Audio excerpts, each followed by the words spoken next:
welcome everybody to what is undoubtedly another rip-roaring session of Fabio and Funk, the new name we have branded. We're on message for this 2021 Formula One Grand Prix World Championship season, round 11, the Hungaro Ring at Hungary Grand Prix. Welcome everybody. Welcome Fabio. Hi. And thank you so much for that. And yeah, nothing really. I know. He's brilliant, isn't he? Just be amazed. Be amazed. Jesus Anyway, Christ. I know it's how it is. I'm not feeling on top form today, everybody. So I likewise have my medicine with me. As you can see there, a bit of medicine I've got. So Yes. I'm going to be just supping on that liberally throughout the whatever this thing is. Anyway, moving onwards because we have a race to get through. Race 11, nothing really happened. It was actually very boring, usual Yeah. Hungaroring stuff. So there was a qualifying. Lewis Hamilton showed himself to be the greatest human being that's ever lived once again, and was on pole position. And that's pretty much all that there was, really. The lights went out and the race finished. Thank you very much. No, that obviously wasn't what it is. It was a fucking exciting race. And lights out. Lewis got a fantastic start. Valtteri, not so much. He was swallowed up into really fifth place. And unfortunately, managed to collect one of the McLaren Mercedes, into the first corner, and of course caused absolute mayhem. Lando Norris it was. Lando Norris managed to collect Verstappen, and Verstappen half his car was totaled. Then of course Valtteri then managed to collect the other Red Bull, which was Perez, and that was totaled. Of course, Bottas totaled his own car in the process, and we thought, oh my goodness, all the other cars managed to avoid it, except Lance Stroll, who unfortunately also misjudged his braking, as we found out it was, and managed to collect Leclerc, the pacey pastry, who was absolutely flattened, and there was cream everywhere. Cream went everywhere. And also, then Leclerc managed to collect the other McLaren, which was, of course, Ricciardo. So both Italian people or Italian connected people out of the Grand Prix from Stroll's accident. This left Esteban Ocon to go through in the inside, followed up closely by Sebastian Vettel and a few others. Obviously, leaving Lewis in the lead. And unsurprisingly, there was a shit ton of damage at the first corner. People holding their helmets in their hands, they couldn't believe it, especially Leclerc and, of course, most importantly, Valtteri Bottas, who really just set the whole thing off, I've got to say. It was a rookie error. He outbraked himself and everybody else in the field by so long way, and hence the very funny, I thought, thumbnail for this video, which is, of course, Valtteri. It came from Peter, by the way, and very funny thumbnail of Peter, just basically with a bulldozer nose on, because he managed to bulldoze through half the field. Anyway, this led Lewis out front to take advantage, and everybody thought, well, there you go, that's the end of that. We've seen all these races before, and of course, it's undoubtedly going to end up Lewis winning the race. So, amazingly, though, that's not what happened. So the damage to Verstappen's car was incredible. There was a red flag came out so they could sweep up the track. It took them a long time to sweep the track up, I have to say, but nonetheless, that's what happened. And then everybody came round to the grid to restart the race. Obviously, all on intermediate tyres still, but in the meantime, the 20 minutes or so, the track had dried out. So everybody came in except one person, Lewis Hamilton, and that left a solitary car on the starting grid, which was quite funny for Lewis. That Lewis Hamilton restart the race because he was the only one that didn't come into the pits to change the slicks. So of course this left him at a huge disadvantage. A terrible error really, considering someone of his class. But nonetheless, that's what happened. At the same time, Russell came out first out of the pits because he managed to dodge ahead of a few people. He was later to have to give those places back. So it went back to Ocon, Vettel, Latifi. Who else was there? Latifi, Sonoda, Sainz, Raikkonen, Alonso, Ricciardo, who's later had to drop out because of too much damage, I think. And then also worth mentioning, Mick Schumacher, Verstappen, Gasly, who was later to come through the field. So that was the basic format. Lewis Hamilton, obviously in first place, sped away. Unfortunately, he had to pit straight away because obviously he was on the wrong tyres, and he had to come into the pit. Then obviously it took so long to get back out again that he dropped to the rear. This left for an exciting race where Lewis was basically having to come through the pack at a vast rate of knots, which he almost did. And along the way, there was a few issues. Mazepin actually got in a bit of a contact with one of the Hasses, I think it was. Oh no, Mazepin got in contact with one of the Alfa Romeos, and then that left everybody after Lewis basically dropped to the back. That left him to charge through the pack. Amazingly, Verstappen was also obviously expected to come back through the field. Unfortunately, he had so much damage to his car that he couldn't come back through the field, and he struggled even to get past someone like Schumacher, as was saying. Although eventually he did with a bit of a barging move, I felt, and probably should have been given a 5-second penalty there or something. But nonetheless, he wasn't. I know. I felt the same way. I threw my hands in my air when I saw it and thought, "What are you doing? It's all right to do it. It's penalties at the front. It's just fuck it, and they're at the back." Anyway, there you go. Different standards. Anyway, after the pit stops, etc., Lewis managed to get past quite a few people, and more importantly, the two people that would have been holding him up the most, which was, of course, Verstappen and Ricciardo. And that sent him on the way to have quite a good race, as it turned out. So after lap 40 or so, he was at short work into 5th place, past Tsunami, Sonoda even, and Latifi, and Gasly, of course, and up behind Sainz after a little while. But before that, he had to get past Alonso. And getting past Alonso was no easy task. It really reminiscent of the old days when they were in the same team together, and Alonso showing his skills and class as a driver and being one of the widest cars in Formula One.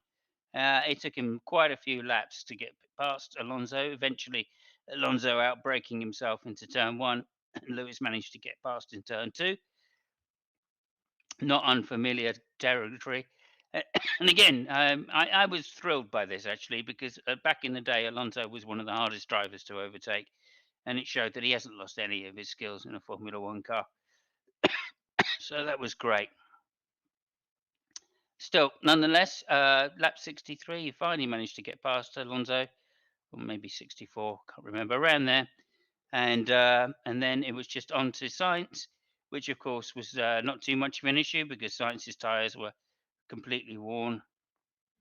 So it didn't take him more than a couple of laps to get past Sainz, right at the end, and then of course onwards to get up behind Vettel, and then eventually, hopefully, to get past Vettel. Unfortunately, he just ran out of laps, and he couldn't get past Vettel. 65 it was, and eventually he couldn't get past Vettel, and the race ended. And so we had the results. And so if I could just see the results there quickly, we'll just go through those. So, of course, race results were, at the time, it was first Esteban Ocon. Now, unfortunately for Vettel, he was disqualified post-race for not having enough fuel left in the car. Apparently, you need a litre of fuel in the car, and they could only get 0.3 of a litre out. So he was disqualified, which moves Lewis Hamilton up to second place. A very good race for Esteban Ocon, it should be said. He drove flawlessly throughout the whole race, thoroughly deserved his victory. Hamilton in second place, a great comeback from a disastrous tactical error by the team on lap 2. Third place, of course, Carlos Sainz, the ever reliable Carlos Sainz, which managed to just stay in there, keep his tyres together, the Ferrari's been doing recently, and drive a fairly flawless race. And given his expertise, Alonso thoroughly deserved again result for the team. They managed to avoid all the all of the damage and stuff at the beginning of the race and the chaos at the beginning to come through and drive a fantastic race, especially holding up Lewis Hamilton to allow Ocon to win the race. Place 5 would be, of course, Gasly, who actually pitted on the last lap to get the fastest lap as well, so an extra point to him. Although I can't understand, he must have had a hell of a gap over Tsunoda, who was 6th place, and then Tsunoda drove very well again, considering he is beginning to mature now. So I'm pleased for that for the lad, although it might be too late. And then 7th place is, of course, Latifi, and 8th place George Russell. A fantastic result for Williams. Absolutely, they took advantage as best they could, and it means a hell of a lot to this team because they've been in the wilderness for quite a few years now. And so this result is really going to cement them some extra millions at the end of the season. George Russell was very selfless during this race, and early on when Latifi was in 3rd place, he was saying if they need to compromise strategy for George to get Latifi up further, he'd be quite happy to do that. And I think that just shows the spirit within the team. 8th place, or not 8th place, 9th place, I should say, is Max Verstappen, moved up from 10th place. A good recovery considering the damage to his car and his condition he was in. So well done to him. Kimi Räikkönen in 10th place, again, considering the problems in the pits that he had.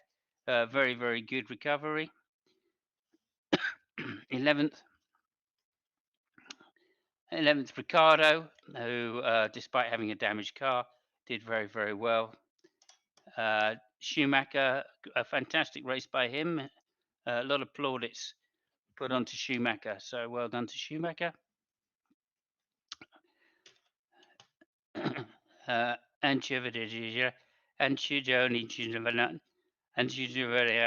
Nazi. He came in 13th place, and a good result for the team again, although pretty meaningless considering we're down the back of the pit. Mazepin, who was just had a nightmare race as always, but didn't spin it. Well done to him. 15th place. Norris, of course, I think that was a DNF for Norris, and so we're into the DNFs now. DNF for Sergio, taken out in the first corner. Both of them not their fault, but there we are. And Lance Stroll, who I can't remember what happened to. Oh yes, Lance Stroll. He took out Charles Leclerc, who happened to finish just behind him, which was unfortunate. But there you go. No penalty. Well, there was a penalty actually for Stroll as well, I believe. So there is that, and also there was 3 grid places. Thank you so much. I thought it was 5, but yep. never mind. Yep, great. So penalties for those, for him, and of course Bottas. And Charles Leclerc, the unfortunate, taken out in turn 1. He was going to have a great race. Probably would have won the race in hindsight if he hadn't have been taken out. And then moving on, Bottas, obviously 5 race grid penalty for causing all of the most of the mayhem, and Sebastian Vettel disqualified for fuel irregularities after the race. And so there we are. That's the race result. That's the race roundup. Thank you very much, everybody. And I'd just like to pass it over to my co-host Fabio. Fabio, how did you see the race? What do you think It were was the more important things that I missed? it was a very exciting race. I loved it, which is it's quite astonishing being Hungary, and so yeah, I wasn't expecting that. I mean, what can I say? Your recap of the race was spot on. Yeah, there were penalties issued for Bottas and Stroll, and then we had the this late decision about Vettel, which really, I mean, it made me really miserable. They disqualified him because they find only zero point 0.3 of a liter in his car of fuel. Uh, they actually knew that it was very low fuel. That's why he didn't make the whole lap. Once he just stopped on the track and he went back. They told him stop the car because we have issues with fuel. Apparently, even Sainz had some problems with fuel, which was one of the reasons. The tires were obviously the biggest reason, and but the fuel was also a problem. It seems to be. So yeah, that was bloody hell. I mean, that was really bad. I mean, when I knew when I heard the news later in the evening, I was wow, I was blown away. I mean, but I mean, something had to happen so that Lewis got third place. So yeah, I was really expecting that. I wasn't really that surprised, but yeah. So some other things, really quick. First of all, I gotta point out that I've never seen so many idiots in the team engineers like this race. But if you have got to pick the biggest idiots, they are in Mercedes.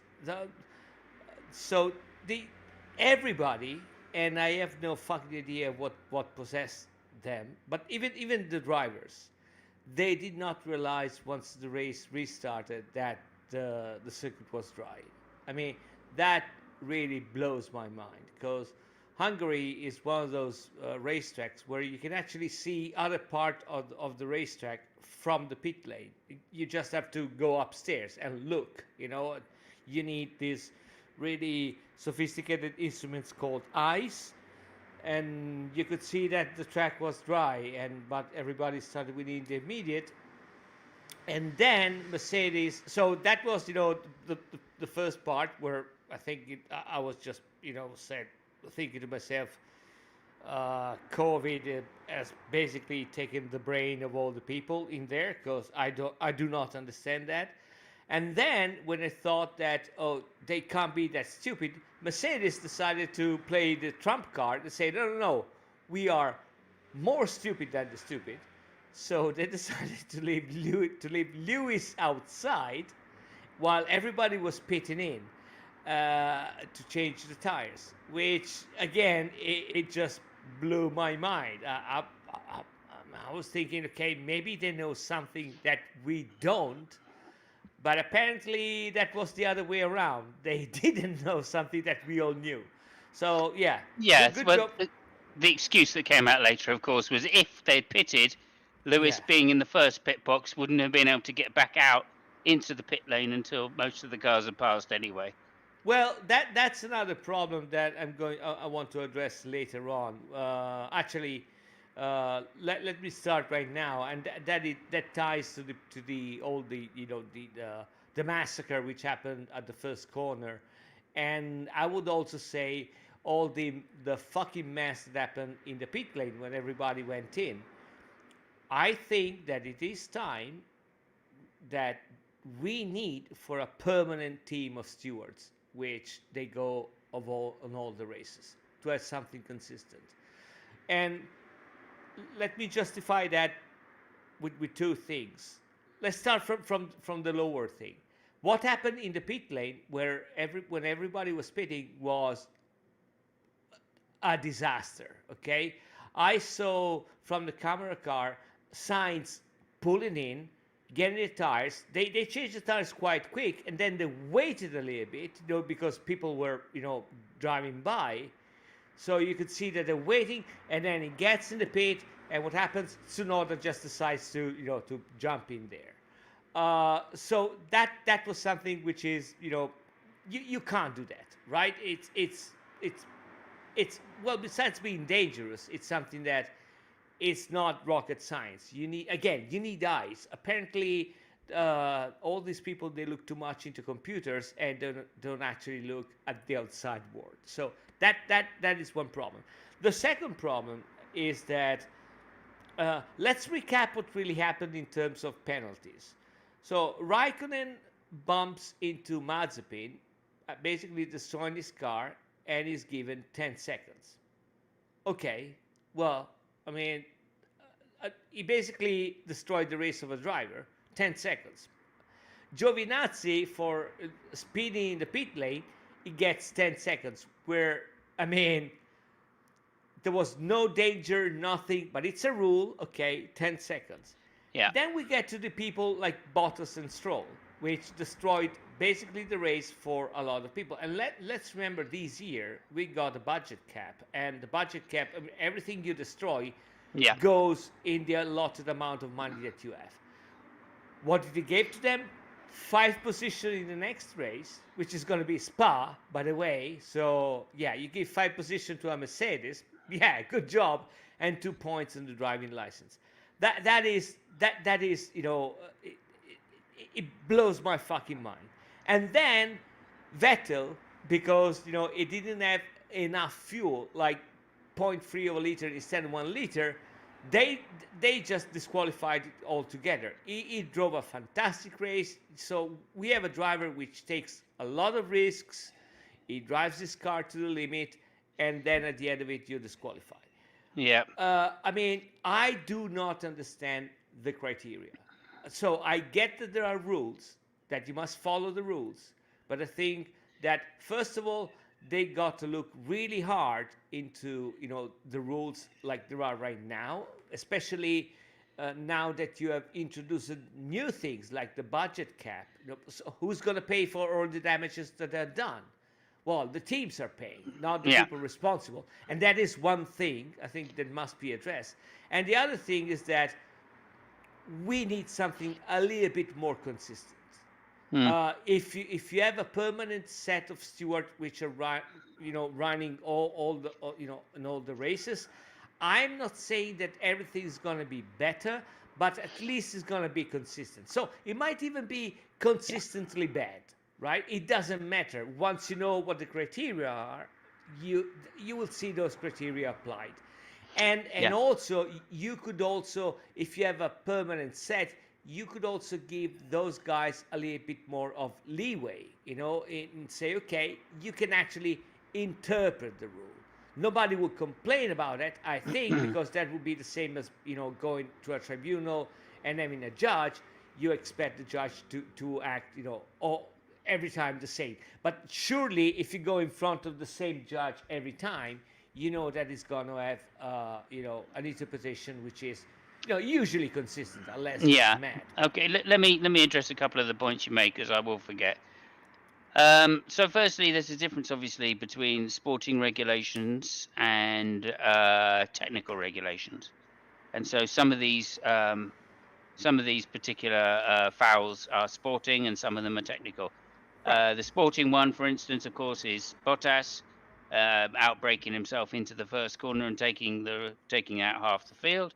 And for that, they do not take into account the consequences, and therefore, it's out how many people outbrake themselves. Well, that happens quite a lot. That's one of the risks of racing driving. So, of course, it's not a huge penalty in that respect. Although he seems to have been given quite a penalty, nonetheless. 5 places in a starting grid at some circuits is terrible. But as you say, Spa. That's not such a big issue. But of course, you can't give a penalty based on which next is the next circuit, because that's not consistent either. Go ahead. No, sorry. I agree with you, and I understand that if you were to write some rules, you got to write it that way. What I think that you cannot put in the rules is the fact that you could actually weigh the rules depending on what happens. And I'm not talking, and keep in mind, I'm not talking about consequences here. I'm talking about the act. The same way that, punching somebody in the face is different than actually, stabbing someone, right? Mm. Yeah. I think, but this is my personal opinion, that there is a big difference between an accident like the one that we saw in Silverstone, last week, and the Mm. one that Bottas, and even more so Stroll caused. Because Bottas didn't miss the breaking point by 1 meter. He just, blitzed into the field, and Mm. that is something that you have to be more heavy, because you have to make the person more responsible. It's not the consequences. And even more so, Mm-hmm. Stroll missed the breaking point. Not only missed the breaking point, but he actually decided to go where? On the wet grass. Mm.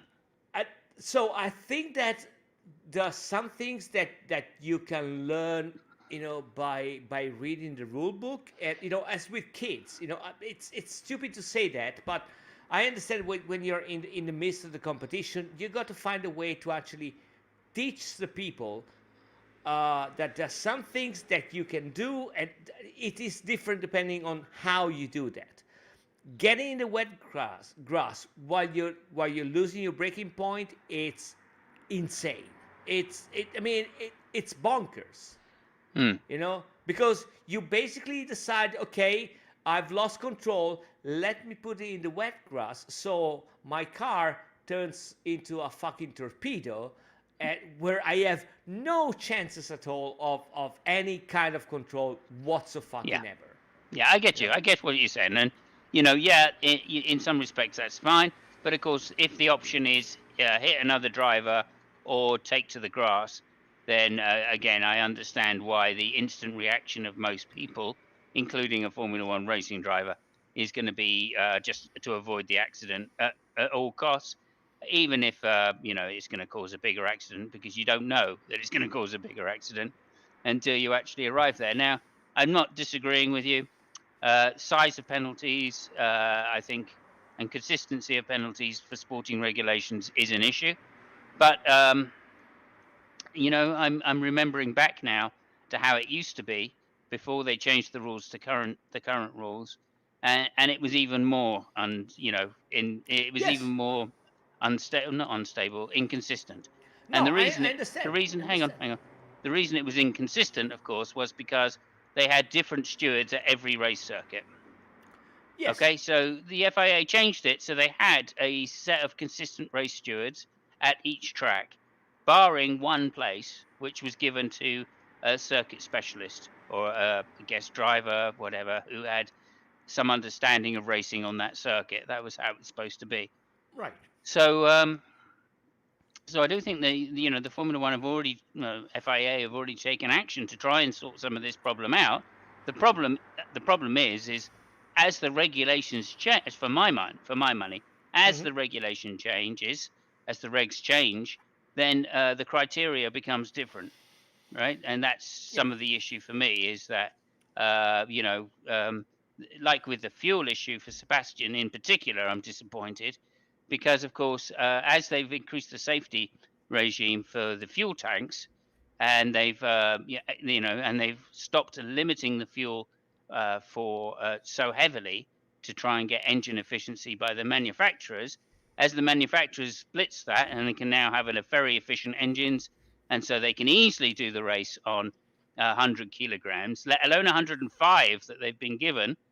All right. Then, of course, this idea that people are now going to take advantage by short fueling, right, is much, much less, especially with Well, higher downforce on these it's cars. Which is it. why I feel it is a ridiculous penalty to give No, but Sebastian under these it's circumstances. sorry to interrupt you. It's even worse than that, because the rationale behind the rules is that you got to have enough fuel to actually analyze that, and Yeah. they just wrote down that one is, so it's not a problem of short fueling. it's, the rules say that you need at least 1 liter to analyze the fuel at the end of the race, Yeah. which again, it is stupid. And I agree with you with what you said before. I think the FIA is going in that direction.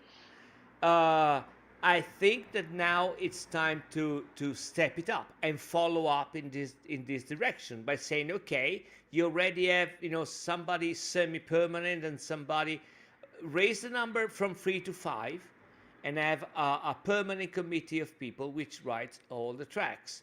And which, by the way, so if we're talking about that, another thing I would love to see is like a permanent set of stewards on the track for safety. Because we know Right. when you go to Bahrain, you always have problems. In Mexico, they have problems because people are not skilled. What I'm just saying is that F1 wants to be the pinnacle of technology and all that stuff. And they got to start to act accordingly. So they want to be the most professional sport, motorsport in the world.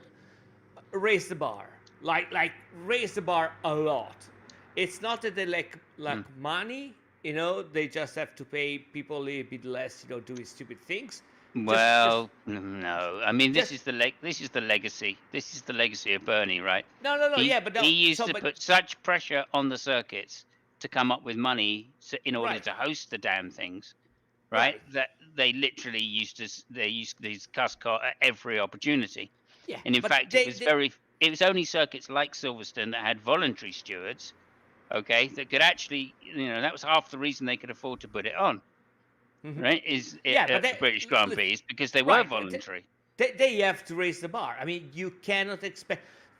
So you can't think of having uh, the most professional people in motorsports in the pit and driving on the car, and then having stewards and safety crew, which are, I would say amateurs, even if they're not everywhere amateurs. There are some excellent places like, Monza, Spa, Silverstone.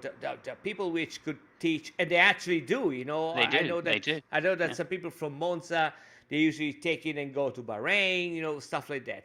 But Same with they, Silverstone as well. Yeah. right. So they should. What I'm saying is that you're setting the bar, set the bar, consistently, and make it something really super professional. Mm. And in that way, I think, but this is my thought, I don't know, you could also have some rules which you can interpret a little bit differently. Because I understand that, if you make a rule book that, everybody and his brother can interpret, it's a fucking mess. But if it's same 5 people, you can also issue guidelines.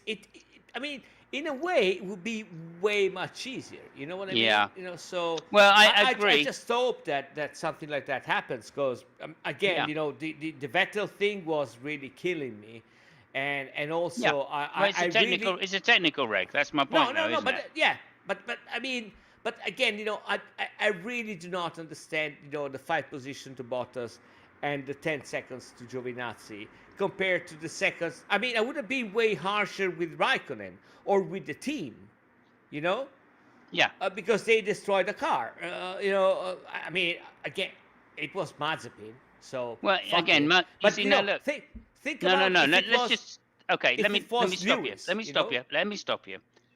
For a start, Mazepin was coming in on the same lap, of course, as his teammate. Yeah. Okay, so he literally, um, you know, um, there was a car in the pit as Mazepin was approaching. If Mazepin had got there any earlier, okay, he would have been completely blocking Raikkonen's way. So Right. I think in that circumstance, they were expecting Mazepin not to slow down to the same degree that he did, right? Thinking, oh well, look, there's a car in the next pit, it's not him, it's just going to go. So I can see why that one happened, right? And I don't blame Raikkonen's team necessarily for that mistake. Well, it I, it I, was I it was an unsafe release it anyway. was Because technically an unsafe yeah, release, fuck. and he Yeah. had the penalty. It's a clear penalty, no problem. And the same thing with Vettel. It's a technical penalty. Right. And, there you go. Did you get a litre out? Says in the rules you have to have a litre. All the teams know beforehand that you need a litre at the end of the race. And there you go. They should, by my reckoning, I, separate a litre, all right, which they can't touch, okay? no, but And listen, then there you I'm go. sorry. I'm sorry. I'm sorry to interrupt you. No, go ahead. I'm not against what you're saying. You Hmm. know, I'm just trying to find a way to overcome some of those things that we all think are absurd.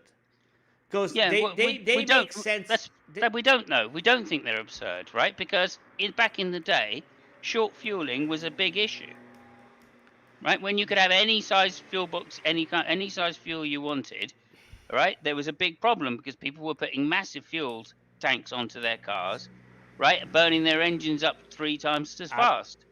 I, I would expect the things have changed a little bit from back in the day They have. when it Of course they comes have. that to being professional and being able to set up a set of rules which you can understand. Yeah. I just think that this might be a way where you could overcome some of those things which that are quite absurd in my opinion. I'm Hmm. not saying I'm right or wrong. I'm just saying that that might be the way, and it seems to me that the FIA, that's the route they started doing. I just want them to step it up a little bit in this. I think it's a good direction. Just step it up and follow up the route that you're already on. Mm. Just push it to the next level. That's all I'm saying. Yeah. Anyway, sorry. Regardless about that, I just want to praise three people in this race. Uh, I Ricciardo. actually, before you do, So I had one more yeah, thing to say about the stewards. please. Of course, if we increase the number of stewards, right, we increase the length of time it takes to decide what the fuck's Hmm. going on. Yeah. So that may be a negative as well, whereas 3 stewards seems to be a fair balance, in my opinion, for getting quickness of results. Hmm. And of course, you do need a specialist, a circuit specialist, to be able to interpret difficult situations on track. And I think that's a fair balance that they've made. So that was me being my other point. Okay, moving on. So I just want to praise three people, especially in the race. The first one is Ricciardo, and the second one is Verstappen, because they both drove a race with basically Alpha car, and Verstappen did a little bit better than Ricciardo, but still, I think that the fact that Ricciardo got to the end while they physically repaired the car, by injecting, resin and all that shit, basically trying to fix the car. It's something that, wow, it blew my fucking mind, right? And the third one is a guy which I have never been a great fan of. He actually he actually stepped it up a lot, which is Alonso. I mean, he drove 10 laps, which were fucking amazing. This guy Mm. can write a book on how to defend, especially in Hungary, and that would be a textbook for everybody. It was never. Um, he, he never went against the rules. It was just art. He made some things which I think are fucking borderline genius. Like I think it was lap 58 where I don't he didn't brake after the first corner, but he just failed to accelerate a little bit, and he got Lewis by surprise, and then he went on. I mean, those things were incredible. Yeah, Lap yeah. 50, lap 57, corner number 4. He didn't went wide in the at the beginning of the corner.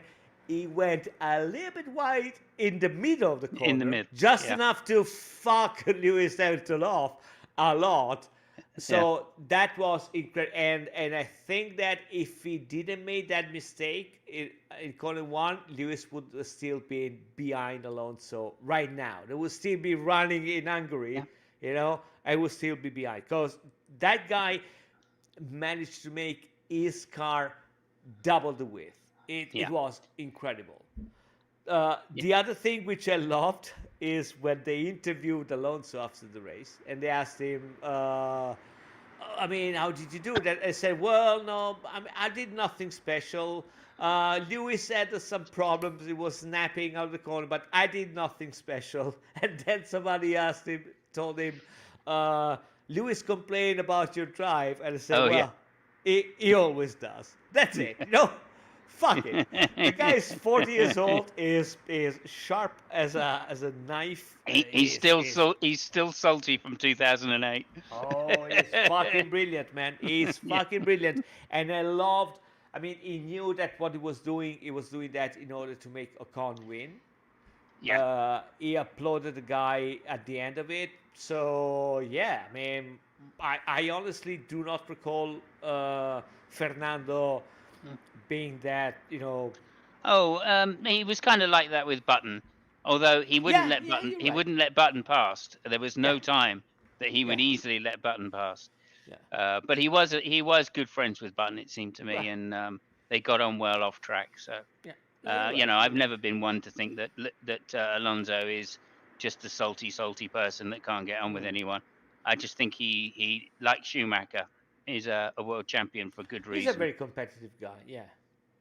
But Yeah, it was good. I mean, to me, it was good to see that he always he has the same fire, even when driving an Alpine for fourth position. yeah, That was yeah, yeah. brilliant. Yeah, and you would expect it, of course. He's still being Yeah, paid lots of money to do yeah. this, so I would hope that he would, but that's the kind of standard. Okay, I mean, thank you so much for that race roundup. There is a few more things which we haven't mentioned, which we will undoubtedly get onto, because I'd just like to bring in our pit lane expert and find out where he is in the world today. So I don't know if you're there. There he is, Peter. Oh, and it looks like you are in either Germany or Hungary. I'm not sure which. Is that Budapest? Hold on. I am in Hungary. I forgot to switch on my microphone, which is crucial in things like this because Yeah, otherwise It people is. can't hear you. No, I'm in it Hungary. helps. I'm currently in the Heroes Square in Budapest, where they have. I'll move over just a little Is bit. that Lewis Hamilton's car, is it? Yeah. That is Bottas's car. That's Bottas' car. Oh, the Yes, absolute hero from the and race. and Yeah, yeah, yeah. it says something Mindernatos Bottas something. It means Almighty Bottas, and so he's going to be honored as the hero of this Grand Prix, which I think is quite suitable. The hero of Budapest. Yes. Fantastic. Yeah, well, so I did want to come back to something that Fabio said about Lance Stroll getting on the grass. I had a few things set up to show all of you. One thing I missed was Lance Stroll, so I did a quick search. I couldn't find it, but I think I made quickly an impression in Photoshop because he's going to get a new car for the Belgian Grand Prix. It's going to be an entirely new chassis, but it's going to be a special thing for him. And so here we see it. That will help Brilliant. entirely when he gets on the grass. He will have no trouble whatsoever, and he'll also have someone sitting next to him telling him what to do, which might be a Oh, good thing fantastic. sometimes. I Yeah, mean, fantastic. those things happen, and since I didn't have that, I have to move a few things over. Okay, so another thing that I wanted to touch on is Vettel. Like Fabio, I was gutted. The guy. I'm not a big Vettel fan. Never have been, but he drove a magnificent race, and then being disqualified for not having enough fuel, even though that is a rule that was implemented when they didn't have the technology they have today, because they can see how much fuel goes into the tank. They've got the fuel flow meter, so they know exactly what is left in the tank. I think if it comes to things like that, they should blame the team, because Vettel did a great race, and instead of disqualifying the driver, I would disqualify the team. So take away all the points that they scored Right. in the race, and have the driver keep his points, Yeah. because that's going to Interesting. hurt the team where it hurts them the most in the points because they want to have as much points as possible to get money for next year. So I think Well, that would be a good rule to just I, take away all the I points. agree with you, especially given the fact that the team actually asked Vettel, to stop the car. Yes. So it wasn't Vettel's fault, saying okay, fuck it, because obviously Vettel will not finish the fuel while racing the car because he wants to get at the end. And when he tell him, and it's not even his fault after that because once the team told him to stop, he just stopped the car. So it was basically, yeah. But I agree with you. That might be, Yeah, yeah. and the Okay, team well, has the data during the race, so they can make the call. Hey, you need to save fuel because we're going to run low at the end of the race. They could have informed him. So I think the oh entire no, they error. couldn't. No, no, they couldn't have informed him because the data they had was that he had 1.4 liters left after the race. Yeah, if that is Now, the why if they're asking him to stop, I'm not exactly sure under those circumstances, but see, nonetheless they did. and that's what. I actually have a. Sorry, Peter. Go Go ahead. ahead. Yeah, that's where if they know that he needs to stop the car, and because of the low fuel, then they knew that during the race as well. So they could have told him, hey, you're. He was fairly safe, I think, from Lewis. There were several seconds, so he could have slowed down a little and maybe saved a little bit. I don't know, but Yeah, for sure. For sure, he could have slowed down a little bit, yeah, but not very much. it He could have been saving earlier in the laps. yeah That's for sure. it was a bit sad because he told people I think it was immediately after the race when he got in trouble about his T-shirt, which I want to and I think But before we go there, I just have something I want to say. okay, Go on. go ahead, no, go ahead. Oh well, no, I managed to get an interview with one of Sebastian Vettel's new teammates. His T-shirt holder. He has a special guy that holds his T-shirts, and don't know if you know this, but anyway, this guy actually got to speak to Michael Massey after the race. So let me just play you the interview I did with him, if you wouldn't mind. Hang on a Yeah. second. Okay, so You're always going hang on to a mess sec. with me. How do I play the interview? What? No, I don't worry about it. I've got everything under control. Don't worry about it. oh okay. Anyway, look. So this is the guy. This guy's name is Kevin, and he's basically works for Sebastian Vettel. So I said to him, I started by asking him, Kevin, I saw you went up to Michael Massey after the race. What did you say to him? And this is what he said. Let me just cue it up. Here you go. Oh, fucking Michael Massey, you fucking cheating refereeing cunt, you fucking prick, you're refereeing cheating fucking prick, Michael fucking Massey, you prick, you're a fucking cheating refereeing fucking prick. Oh, okay, and what did you say to him after that? What did he say to you back? He said, fucking, didn't say fucking nothing, just waved me away. Very disrespectful. Okay, thank you, Kevin, for that, and thank you. I understand Sebastian is very disappointed.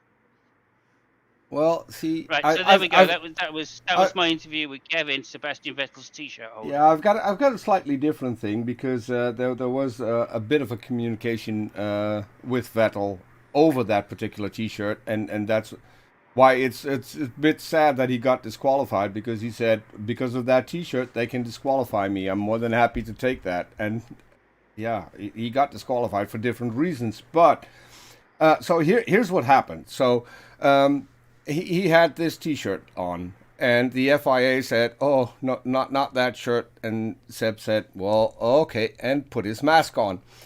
That didn't help much because that had pretty much the same colors on it, and so the FIA say, "No, not that either." And Seb said, "Okay," wiggling his feet. And so if we look at his feet, and the FIA said, "Just get in the car," and Seb said, "Okay." And there's his helmet, and the FIA said, "Oh, for fuck's sake!" So that is what happened before the race, and so that may have gotten him in trouble just a little bit more. So Yeah. another thing that This guy is fucking brilliant. I thought that no. Listen, after last race in Silverstone when he actually helped cleaning the stands, Yeah. I didn't think, okay, he cannot top that. And in Hungary, wow, here it goes. Yeah. He He, It's fucked it's me worth sideways. Yeah. it's worth noticing that Hungary has brought some new laws in, haven't they, yeah. which are slightly Yes. Yeah. transphobic, and that's why And that's why. Sebastian is highlighting that. Yeah. That's why he was So protesting. Well, well so done, Sebastian. another thing that I can't get around is obviously the big crash at the start, and we all know that the FIA is really strict when it comes to using their footage. They will take down your stream. So um, I was glad to find people who had reenacted what happened at the start, so we can have a quick look at that. So here's what happened. Oh, there comes Butler. That's basically what happened at the start. What a lot of people have told me, and this is the inside information, because someone snapped this picture. Total Wolf saying, "If you take out both Red Bulls, we'll keep you for another year." Now I don't know if that is true. I really don't. But My goodness. we do have some footage from the sim that Bottas was on in the week leading up to this, and so we see his training in the sim. Uh, it would lead to that, and then obviously, what happened then is that the race was red flagged, and everyone went into the pits except Lewis, and yeah, that's where you get Bottas thinking, oh, it was all for nothing. So yeah. Nice. Yeah. And then I do have one last thing regarding the crash. No, two things. We do have footage of Toto Wolff watching Horner go to the stewards. It's a bit grainy, but see, there he is. It is. I mean, yeah. So, but what we saw is the funniest thing ever, and not once, but twice, because here we have the start of the race, which was basically the actual start of the race, because they never made it past lap one. Lewis on his own on the grid, but he also was the only car in Parc Fermé because the other two cars didn't show up. Yeah. So he They'd started. they'd never been on the podium since the new rules. I mean, So they didn't know. you can't make this Uh, up, and so Fucking funny. yeah. So there's another thing that the people didn't I mean, catch. again, that technically that is a technical infringement that Ocon did, but the steward said that they would forgive him because they did actually manage to get his car into Parc Fermé. Okay. Well, another thing that probably no one noticed, and I watched these races very closely because there was some romantic going on the track. When the red flag was waved, you can see someone's really proud of their boyfriend right there, because if a woman looks at you like that while you're just waving a flag, I mean, who wouldn't be jealous? Well, I know who would be. It's Lewis Hamilton. As we know, he doesn't have a partner. So here's Yeah, right. yeah, Yes, dog. and so has anyone caught the radio? Lewis's team radio? I think he was talking to his therapist, because here's the team radio. "I don't really know what to say, guys. I can't get close to people." In the middle of the race, Lewis was talking to his therapist. I don't know. Oh, So that's nice. Sorry, yeah. can you just say? I don't know. Have you finished? I've got one thing Please, more. I got one Please. thing more, and that is a sneak peek of the 2022 cars. Should Bottas stay? We have a picture how Mercedes is thinking of making their cars for the next season. So we and That's pretty much. they could keep him there and even give Russell a chance to come up, but we'll have to keep in mind that Red Bull is always looking. So they've already have some designs for their cars for next year as well. So Lovely. Oh, uh, superb, yeah, superb. so that Now, yeah that I, I just want to point out a couple of things in what you showed. Well, the first one, the first video you showed, I'm not really sure that was Bottas, given that they were on the grass. So I think that was Stroll. And okay. So yeah, and the second thing about what Toto Wolff says, I don't think we should really care too much of what the fuck that guy says, given that he told Lewis we can win this just before he found himself, a really wide Alonso on his track, and said, yeah. "Oh yeah, we can win this or Well, not." but we have to be grateful to Alonso because that was some of the Yes. best racing I've seen in Yes. in the past couple of years. That battle Yes. between him and Hamilton, he made that. So there were tons of pictures, obviously, on Twitter with a Renault that was literally as wide as the track, and then Lewis's car behind it. And a Yeah. lot of people made It's fun of that.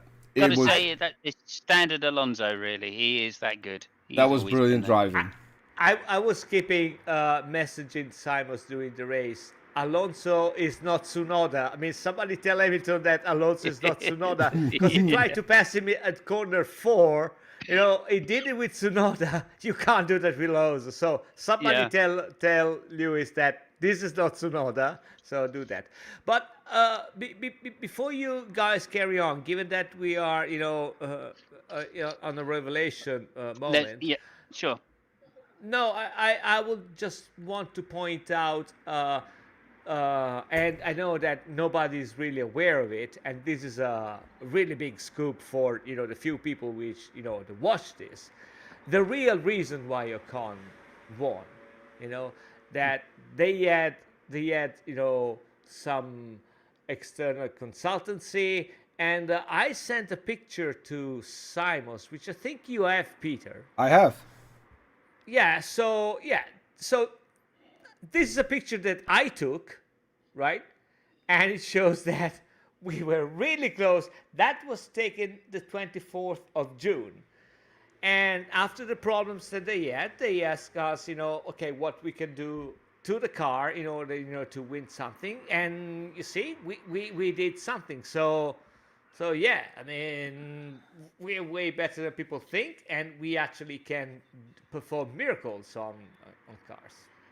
Yeah. Yeah. Certainly in terms of taking advantage of particular crashes. I would just say one thing. I would just say one thing about one of your previous things, which is actually I don't think Mercedes are going to be happy about the result that's happened, although it's turned out for the best in some respects, and better than they could have hoped by a long way, obviously. I think this could add fuel to the Bottas fire, so to speak.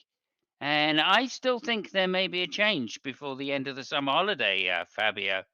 So I'm just warning you. I think that Toto is probably going to be disappointed that one of his cars has been taken out, causing, I would say, probably tens of thousands of dollars worth of damage to that front wheel. And they're going to be pretty disappointed with Bottas for that.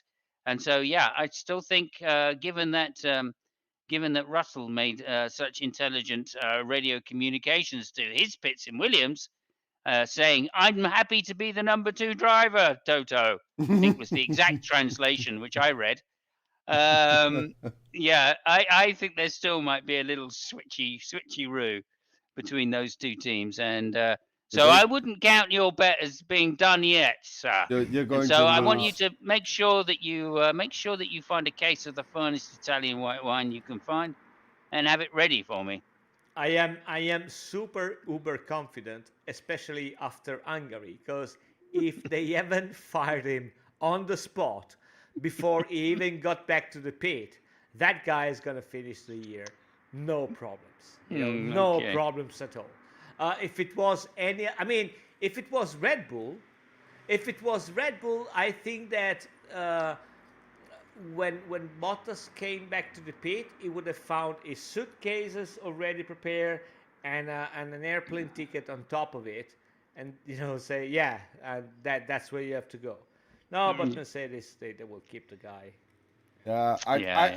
I would suggest, Fabio, you get that case of white wine, and then you'll have the nice drink you're gonna get from Simus. Yes. And a case of nice white wine. So. Actually, this is the wine I bought for Simons. I say, God, it's Yeah. It's typical, gone. typical It's Ferraris, typical It's Ferrari. They have all their toys early. There's Oh, no way talking you're about gonna win Ferrari. that. Sorry, before I forget, I think it's going to be on September. There should be a very interesting documentary on Netflix about Michael Schumacher. I think it should be on September, so we should keep your eyes open. Apparently, it's going to be This is one the family participated in as well. Yes. So this is yes. this should be a good one. Yeah. And Right, so it's going to be nothing about the him driving into other drivers, then, no? Probably Peter, not. you see what I'm dealing with? I mean, this guy. So this guy is British. Okay? I don't let it go. I'm not going to let it die. No. Damon should be a 2 times world champion. Right, I'm taking off my jacket. I'm talking, come on, then. I'm talking with Fucking Peter come right on. now. Can you mute? Can you mute over there? I'm talking with Peter. This guy is British. They cannot stand Schumacher ever since the Diamond Hill, era. That's it. That's all there is. They cannot stand it. Yeah. Yeah, So- as a producer, Okay. I have to be a little bit more politically correct, but I do want to say, when it comes to the British, all you have to do is watch the screen. Simons is still in the 4:3 mode, whereas the entire world has moved into widescreen, where they can fill the actual screen. Yes. And See? they're, Thank you very much. don't Jesus talk about technology with the British, because No, you're right. You're right. Yeah. Thank you Yes, very well, much. we prefer the old classic traditional ways of doing things. Right. yes, Right, Yes. says, God bless the Queen. yeah. Hang on, here we go. Let's just have a little cheer to her. Yeah. Queen's knickers, down they go. Yeah. Mm. That's fair enough. Oh, yes, just like the Queen. Oh, that's I mean, there just should got a be- bite. Well, listen, I'm just biting my tongue here because I've got so much from Brexit to the. Have you guys? So this has nothing to do with F1. Have you guys seen the letter which was delivered to the Italian embassy in London? No. Oh, it's insane. It is still somebody salty about the Europe thing. That was insane. But Oh, yeah, right, I mean, yeah, okay, yeah, I remember now. Yeah. I've forgotten it already, but yeah. Yeah, I mean the Brits are not salty at all, So he still cannot stand Schumacher ever since the heel, and yeah, but they're really champions. And they carry on, they move on. Eventually we'll get to 69, but yeah, it's a fucking miracle that is in color.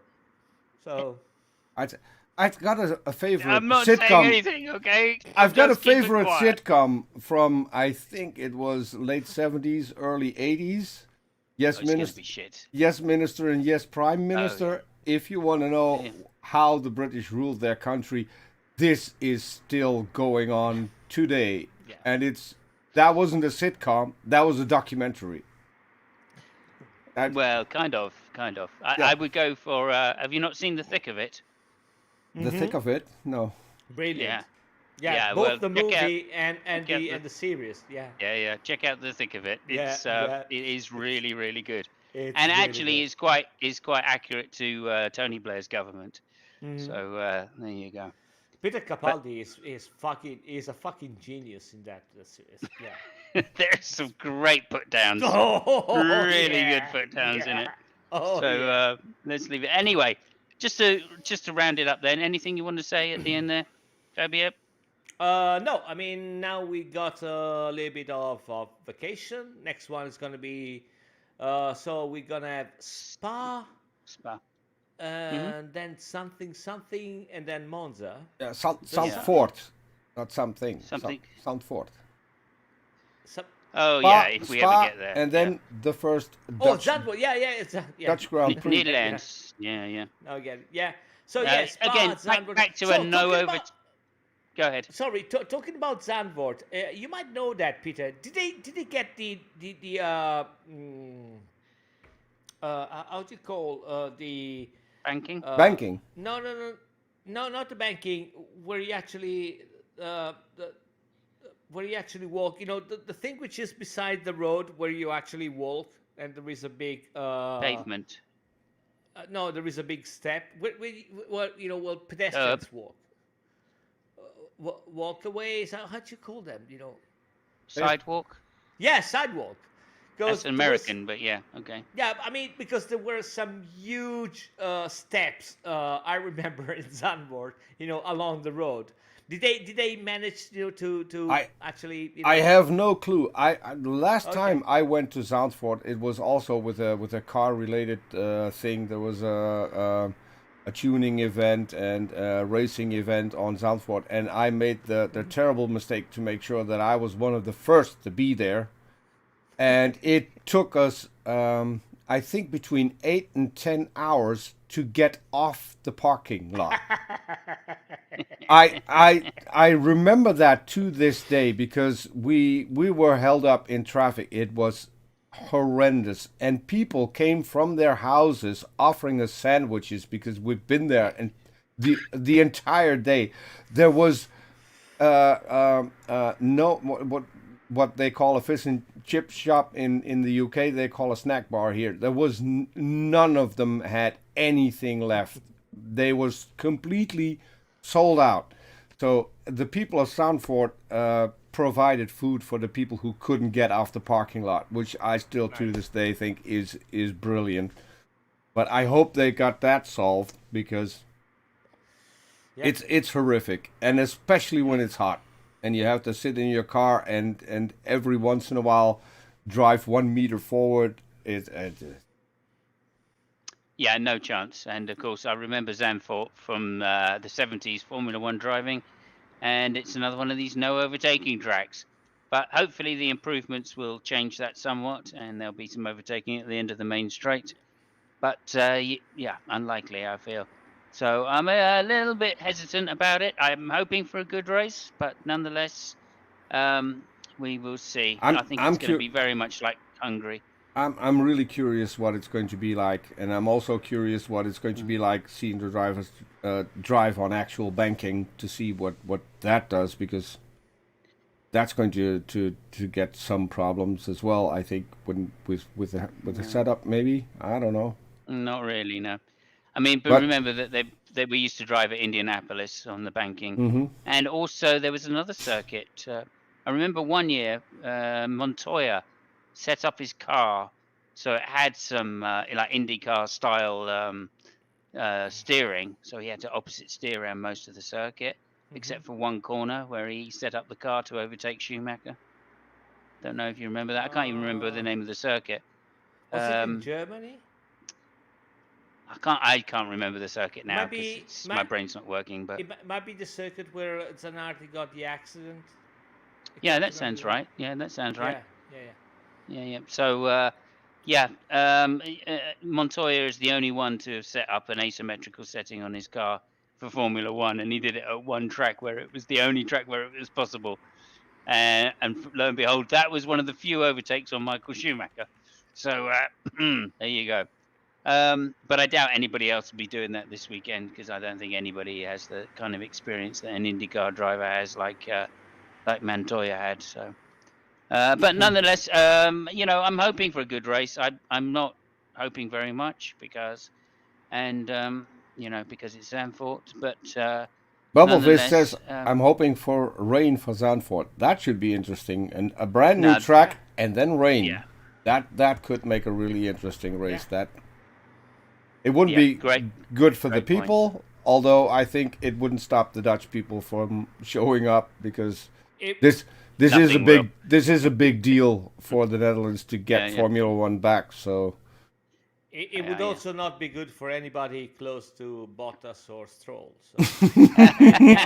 and considering, well, no, that 5 position is going to be in Spa. So yeah, let's hope that it doesn't rain in Spa. Those two guys right now, they can take away most of the field. Yeah, no, let's hope it does rain in Spa. I don't care what the consequences will be.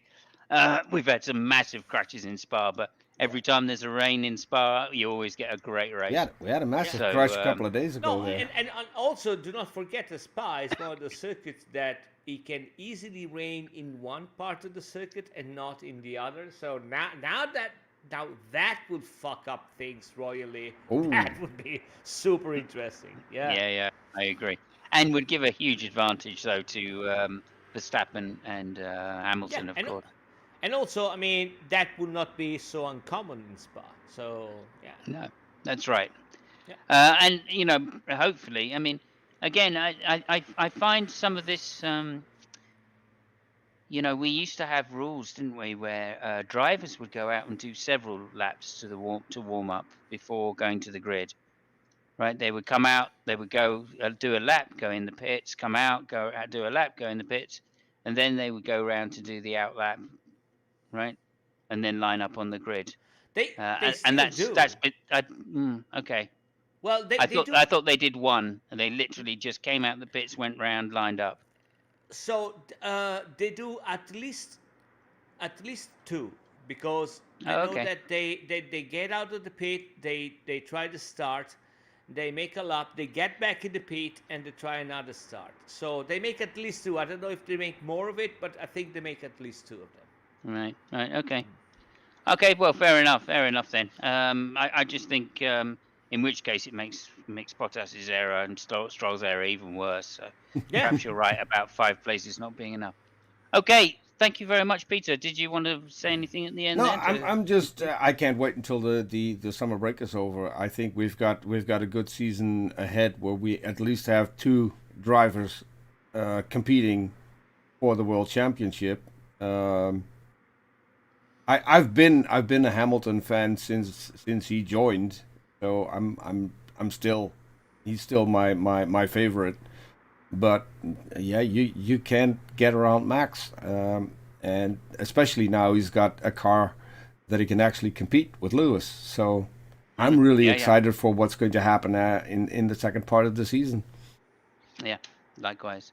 Okay, I'd like to just finish then, and just to say a brilliant race. Well done to Esteban Ocon, and I'm so glad we've got yet another winner in Formula One. Mm-hmm. I think the future's bright when some of the young guys start winning, and especially because he drove really a perfect race, and from someone as young as and untested as Ocon, I think that was a really, really great feat to be able to do, especially given pressure from a 4 times world champion like Vettel as well. So congratulations to him. And again, he's also French, so he's got that handicap on him too. Yeah, so. he's also French. I thought he was going to get disqualified for being French, but he should have been. Just because Lewis was there. But obviously, I don't know. Something's happened to Lewis's mojo at the moment. Yeah, it was very unlucky. Yeah. Just time enough to get another penalty in. Oh, okay. I mean, I thought that "fuck the French" was the only thing that we all agree on. Yeah. Absolutely. Well done to Ocon, and well done to Alpine, and thank you everybody for tuning in. And we will see you all in 3 weeks' time, probably after the break, and after I will be receiving, hopefully, a case of wine from Italy. So that'll be interesting. Yeah, we'll see. It's Thank you very much. Bye. Ciao. Ciao.